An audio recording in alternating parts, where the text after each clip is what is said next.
Okay, we're going to go over the concept of social proof now. Imagine you're walking down the street and you see a restaurant and there's no one in it. You're probably not going to want to go inside that restaurant and have a meal, are you? Now, you walk a bit further and you see another restaurant and it's full to the brim. There's tons of people there. They all look really happy. You're probably going to rush in and go and eat at that restaurant. Okay. Now, social proof is just basically the idea that we're influenced by what other people do. So just like if we see lots of people in a bar or restaurant, we want to go there rather than the bar that's dead. And same thing applies to newsletters. Now, I'm using an example here from Harry Dry's website, marketingexamples.com. And what Harry's done here that's really smart is he said in this email form, 58,780 people, marketers and entrepreneurs read it. I'd love you to join. Okay, so you're immediately thinking, okay, there's like almost 60,000 people signed up to this newsletter. So other people like me have signed up for this newsletter. It's probably pretty good. Now, this is what most people do with their email forms. They put a figure. So they say 5,000 developers signed up for jobs, things like that.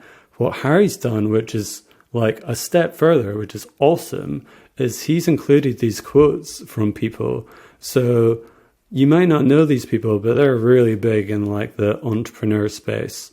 So this is like Anne-Laure Lecomte, who does like Nest Labs blog, real productivity expert.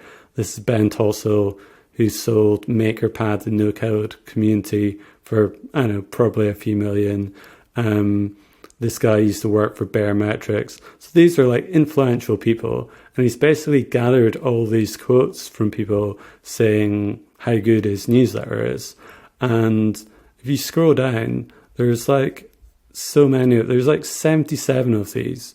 This is like amazing social proof because he's not just putting the numbers and not just saying like 3,000 people or 5,000 people or whatever are signed up for my newsletter. He's saying, look, here are all the people who are like providing quotes and saying how good the newsletter is. So if at all possible, I would gather quotes from people that read your newsletter. If possible, like have a photo as well, because that makes it more real, means people can connect with that person, connect with the content, and add those to your newsletter sign up form or your newsletter sign up page, because they're going to provide so much value in terms of growing your newsletter, because it's really a case of we do what other people do. We might think that, we're all individual geniuses and we don't have any influences from the outside world or the rest of society, but it's not really true. If your friend tells you that a nightclub is amazing, you're more likely to go. If your friend says that, you should listen to this album, you're more likely to listen to that album. So using social proof is a great way to boost your email list.